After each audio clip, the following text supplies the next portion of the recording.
สบายดีพ่อแม่พี่น้องยามเศร้าๆเนาะมื้อนี้พี่น้องเอ้ยฝรั่งมาเที่ยวตลาดหลายพุ่นน่ะมากับมากับไกด์กับหยังเนาะเพราะว่าเขาเจ้าพาเที่ยวเนาะแต่ว่าพามาหลายแห่งอีหลีได้ประมาณ 6-7 คนพุ่นย่างดีๆนี่เห็นบ่เลยพี่น้องเลาะหาของกินเบิ่งข้าเจ้าบ่เคยเห็นเนาะบ่เคยเห็นหัวเห็นมวยข้าเจ้าก็เลาะเบิ่งพี่น้องหลายข้าเจ้าก็จับหัวจับมวยแล้วก็มีไก่พาเที่ยวแนะนำอันนี้เป็นอันนี้เป็นอันนี้บ่ฮู้ว่าสิไปเที่ยวอยู่ไส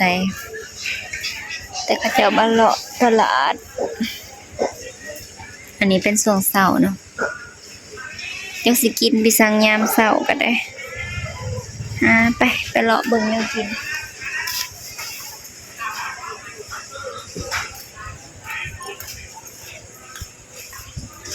มาเบิ่งแนวกินยามเช้าๆเด้อพี่น้องมีแต่ผู้งามๆมีกบมีปลายามเช้าคนก็สิบ่ค่อยปานใดเนาะก็มีอยู่สิมาก็จังหน่อยพุ่นล่ะช่วงแรงๆมื้อนี้เซาฮงสิพาเลาะตลาดอีกแล้วเด้อพี่น้องเด้อรีวิวตลาดเนาะเป็นช่วง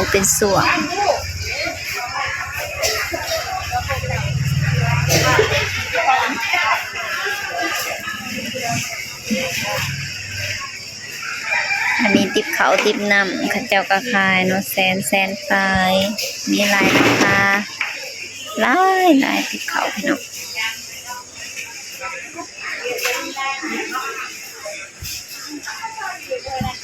เตาได้ยังน้อง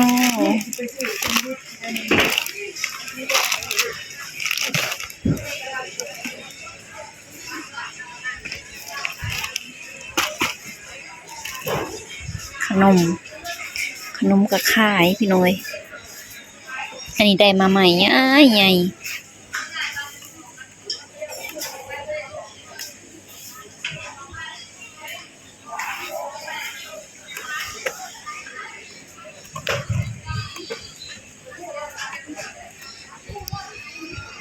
ตกแห้งพี่น้องคิดว่าสิเบิดฝนแล้วพันยังอยู่ทั้งลมทั้งฝนเนาะ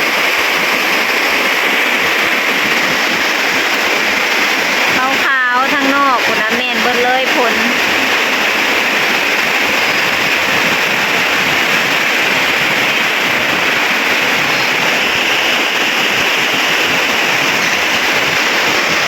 เก็บสนั่นวันไวเนาะทางนี้ก็เปียกเบิดปาโตนั่งก็บ่ได้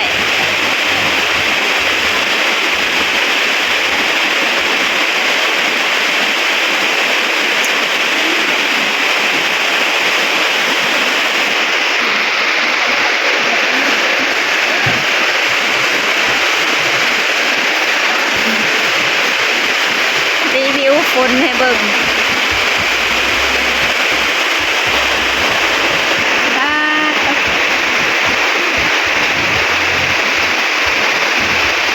แห้งเติบโอ้แข่งฝนเลย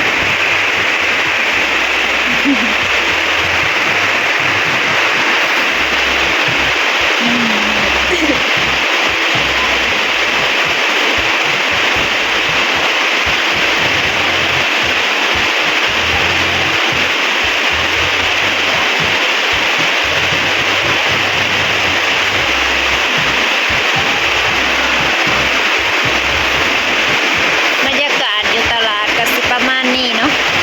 เปิดเพลงพังเซย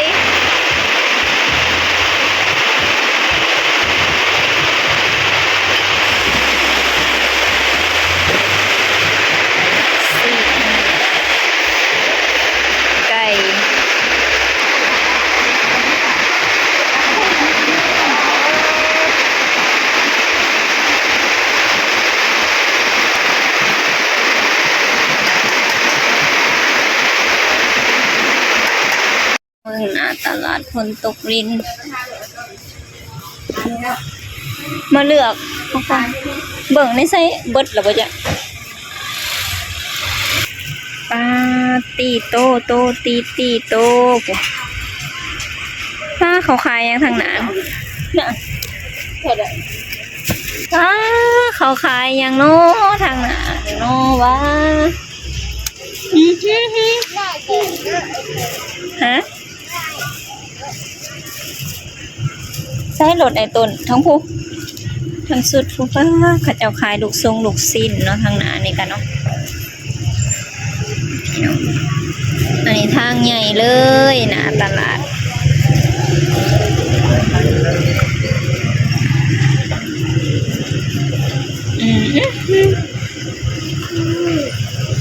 ไปรถไปเขาไปถ่ายอยู่ในพี่ได้มาเลยมาไหมไอ้ต้นมาสบายดีป่าลุงมื่อนี้จะมายังเกาะมื่อนี้ฮะมาปักซองมาซื้อยังบอก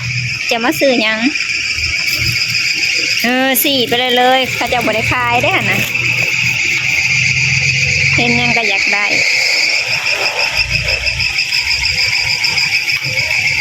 มาหาแม่อยู่นี่เด้อเบิ่งน้องเด้อสิเมื่อเลยเด้อ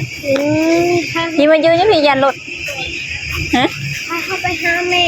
นั่นน่ะดูในหันน่ะจังนั้นเขาเอาอันนี้มา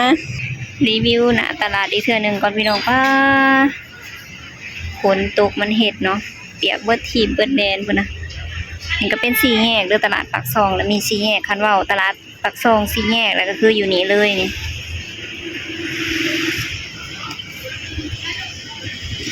เด้ยังเห็นแม่อีร้อยอยู่นึงนี่โอเคเลยนี่มันเขาต้องมาลูกคื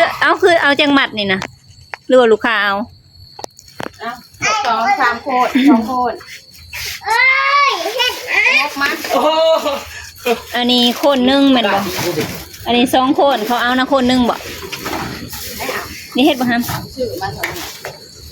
เอาก็เดียวว่า3มัดแล้วนี่นะมันเป็นมัดโคนนึงแบบเพิ่นเอาอยู่ได้คนนึงกว่า2 คนสแกนนี่แม่แล้วเราไปขอมาเด้อ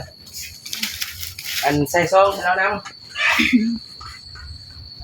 บอกผู้ชายไปกูมาลงมาระยะแล้วที่สายเองเฮ็ดหยังคนได้มั้ยฮัม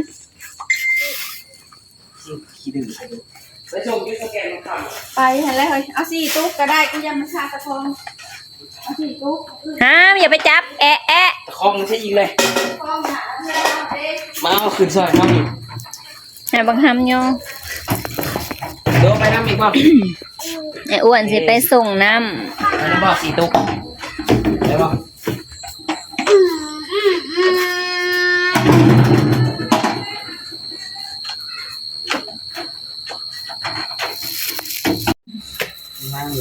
ไปดีอีกเทื่อนึงด้วยพี่น้องตอนนี้ก็หอดเฮือนแล้วเนาะสิมาอันรีวิวเนาะพี่น้องซองบุญกฐินเด้อเอาบุญนำกันพี่น้องเลยอนุโมทนาสาธุเนาะ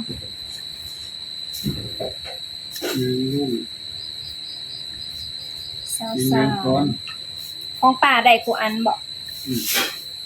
เอาสแกนเป็นหอยกูป่าแล้ว29อัน29คืออยู่ตรงนี้ซื้อเลข29อันนี้ก็แม่นบ่นี่เด็กพี่น้องซองกฐินเนาะกฐินบ้านสะโหงเด้อบ้านห้วยม่วงพี่น้องประมาณ30กว่าอันเนาะสะโหงเอาไปแจกยายอยู่ตลาดพี่น้องบุญคำน้ำสูน้ำกันเนาะเป็นบุญเป็นกุศลพี่น้องเลยอนุโมทนาสาธุน้ำกันบุญกฐินแล้วให้นั่งเพื่อนก็กฐินเงินทั้งหมดก็สิเขาวัดเนาะเฮ็ดถนนหนทางเฮ็ดทางยังก่อทางคนจีดเขาวัดบัดทางอันของประชาชนบัดทางของอันประชาชนของอัน นั่นผัดว่าติ เอาปั้นขอไว้ เฮ้ยเซ็งมันได้ปากจะหมาแล้วว่าของทางชายเนี่ยเดี๋ยวน้ำคือ แป๊บนึง